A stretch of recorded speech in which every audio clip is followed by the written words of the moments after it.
रात के करीब 10 बजे तेज तूफान के साथ एक जोरदार बारिश पड़ रही थी। बारिश इतनी तेज थी कि थमने का नाम नहीं ले रही थी।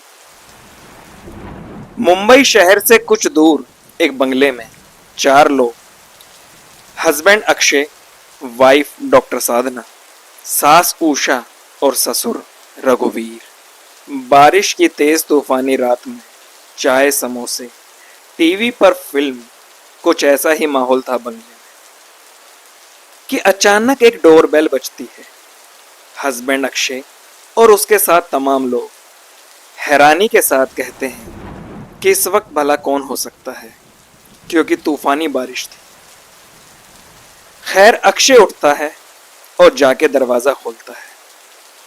सामने देखता है एक खूबसूरत लड़की जो बारिश में भीगी हुई है और कुछ कहना चाह रही है, जैसे उसे कुछ मदद चाहिए। अक्षय पूछता है कि आप कौन हैं?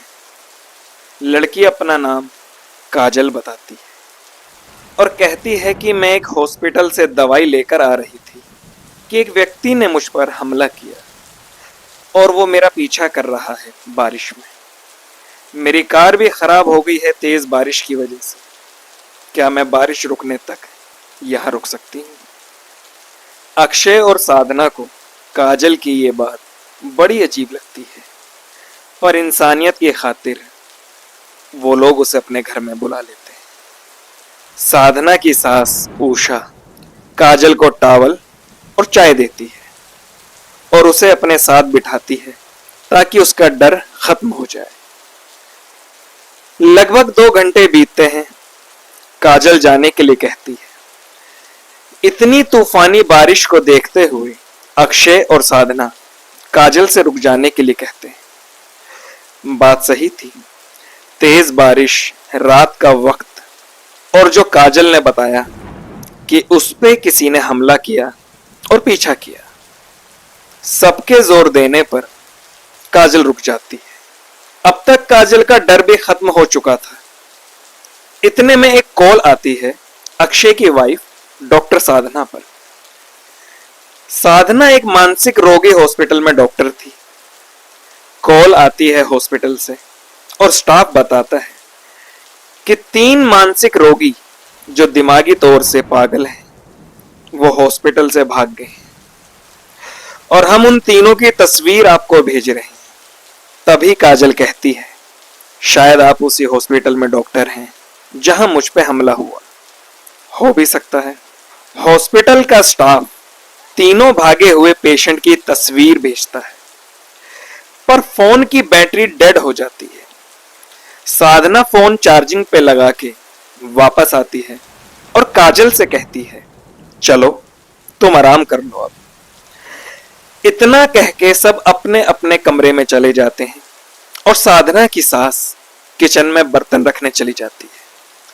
करीब 5 मिनट बाद बंगले की लाइट चली जाती है और एक तेज आवाज आती है उषा, साधना की सास की। सब भागे भागे नीचे आते हैं किचन की तरफ और किचन में देखते हैं कि उषा की लाश पड़ी है और एक खिड़की खुली होती है, मानो वहां से कोई आया और कत्ल करके खिड़की से वापस चला गया। उषा के सर पे किसी भारी चीज से वार हुआ था, जिससे उसकी मौत हुई। घर में गम का माहौल हो जाता है। तभी काजल कहती है कि जो मेरा पीछा कर रहा था, कहीं ये उसने तो नहीं किया। हो भी सकता था, क्योंकि पागल खाने से 3 पागल भागे थे। काजल पे हमला भी हुआ है हॉस्पिटल में। उसने बताया कि उसका पीछा भी हुआ।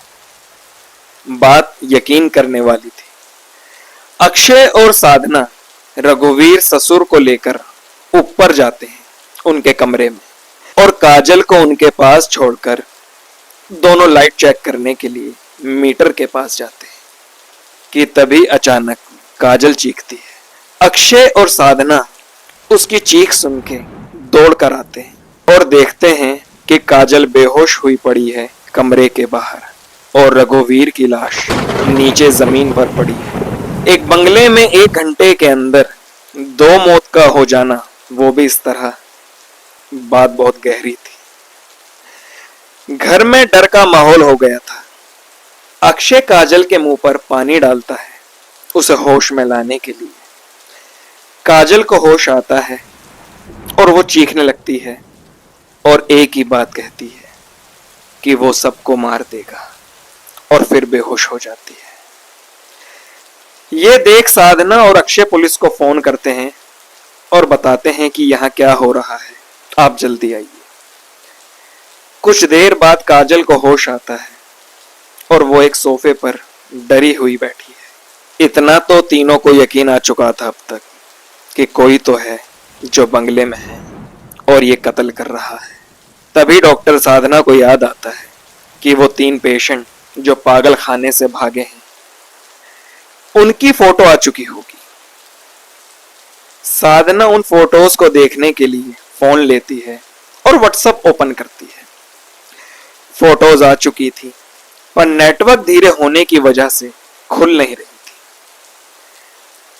अक्षय साधना से कहता है कि छत पे चलते हैं ताकि नेटवर्क आ जाए और फोटोज देख सकें, पर साधना अक्षय को काजल के पास रुकने के लिए कहती है क्योंकि काजल की हालत बहुत ज्यादा खराब थी। अक्षय बात मान लेता है और साधना फोन लेकर छत पे चली जाती है। नेटवर्क धीरे धीरे आते हैं और एक एक करके फोटोज खुलती हैं। पहली तस्वीर एक बुजुर्ग की थी जो एक बूढ़े आदमी थे। दूसरी फोटो एक 35 साल के व्यक्ति की थी, पर तीसरी फोटो को खुलने में जरा वक्त लग रहा था कि तभी एक आवाज आती है और साधना डरते हुए फौरन वापस आती है और जो देखती है वहां पर वो होश उड़ाने के लिए काफी था।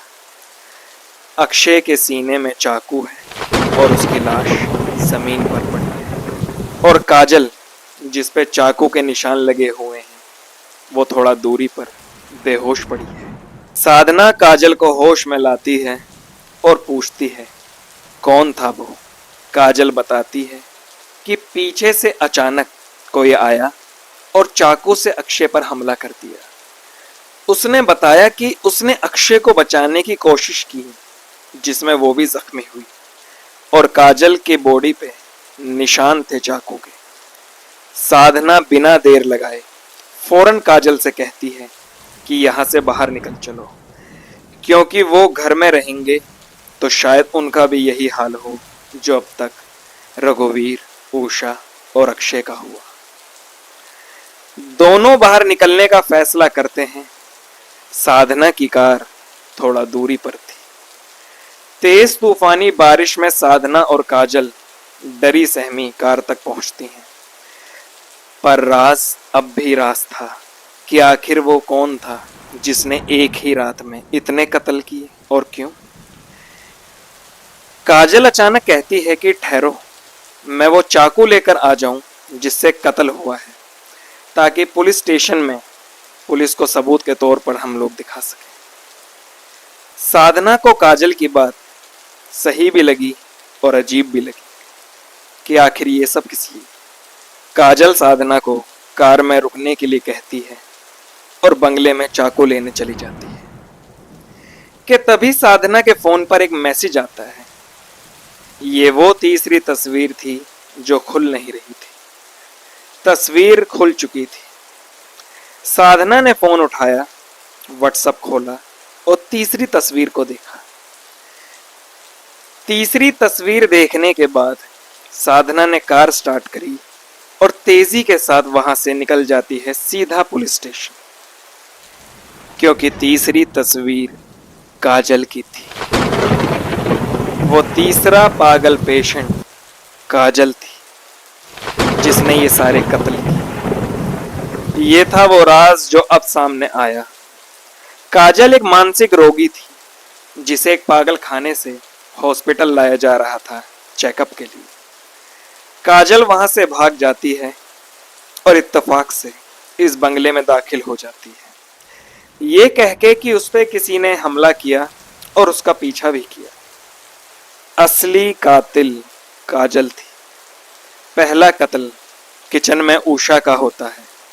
काजल ने उषा के सर पर एक भारी चीज से वार किया और फौरन अपने कमरे में चली गई ताकि शक उस पर ना आए। दूसरा कत्ल रघुवीर, जिसे काजल ने किसी बहाने से सीढ़ियों तक तो लाई और धक्का दे दिया और बेहोश होने का नाटक किया।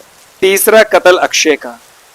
काजल किचन में जाती है पानी पीने के बहाने से, पर जब अक्षय का ध्यान दूसरी तरफ होता है तो काजल उस पर चाकू से वार कर देती है। बाद में वो खुद पर भी ये वार करती है ताकि उस पर शक न आए।